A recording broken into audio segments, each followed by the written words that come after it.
There's something else that it also ties into saving cost. Literature. Mm-hmm.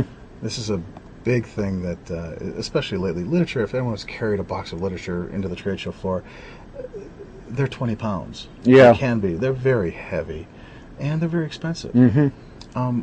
Typically, what people do at a trade show is they're not necessarily always going to read that literature. Right. There's an incredible expense to it. Mm-hmm. Producing 2,500 brochures, there's an expense to it, and there's a weight issue to it. Mm-hmm. So bringing this literature in just for the sake of handing out, activity for the sake of activity is not necessarily a good thing. Mm-hmm. We want to have focused activity. We want to have rifle shots. We don't want to have shotgun blasts.